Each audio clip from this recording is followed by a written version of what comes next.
Alors, Hey, c'est Jade et dans cette vidéo, je vais te parler du problème suivant. Donc, un emprunt de 12 000 francs va être remboursé par 4 paiements annuels. Le taux d'intérêt est de 7%. Le deuxième paiement est de 6% supérieur au premier. Le troisième paiement est de 6% supérieur au deuxième. Et le quatrième paiement est de 6% supérieur au troisième. Quel est le solde du prêt après le troisième paiement? Donc voilà, je te conseille de te lancer. Appuie sur le bouton pause et on se voit juste après pour la correction. Donc ici, pour résoudre le problème, on va utiliser l'égalité de la suite de paiement au temps 0. Donc ici, on fait au temps 0 parce que ça nous arrange, on aurait pu faire à un autre temps. Donc au temps 0, on a d'un côté l'emprunt qui est déjà au temps 0, donc on ne fait rien, et les autres paiements qu'on va ramener au temps 0. Donc pour ramener P1 au temps 0, il faut multiplier par V. Pour ramener P2 au temps 0, il faut multiplier par V au carré.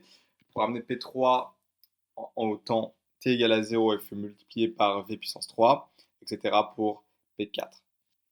Donc ensuite, ce qu'on fait, c'est qu'on remplace P1 par P, P2 par la valeur en fonction de P, etc. pour P3 et P4. On se retrouve avec cette expression-là. Et on peut factoriser par P. Donc on se retrouve avec C est égal à P fois cette expression-là. Pour obtenir P, il suffit de diviser C par l'expression suivante et finalement remplacer la valeur de V pour obtenir le paiement P, donc qui est de 3255,35 francs. Donc on a besoin de calculer ce paiement-là pour pouvoir ensuite finalement trouver le solde. Une petite remarque aussi, c'est que ici on n'a pas utilisé la fameuse formule C égale P fois N, parce que cette formule n'est vraie que lorsque les paiements sont constants. Donc voilà, maintenant qu'on a le paiement P, on va pouvoir calculer le solde. Alors voilà, finalement, pour calculer le solde au temps 3, on va utiliser la méthode prospective qui nous donne le solde avec cette fameuse formule où PJ représente le paiement au temps J.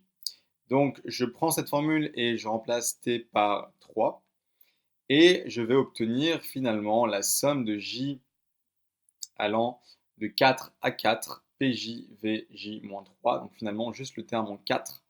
Donc on se retrouve avec P4 fois V. Sachant que P4 c'est 1,06 puissance 3 fois P fois V, on obtient finalement que le solde au temps 3 est 3623,53 francs. Donc voilà pour la correction de cet exercice.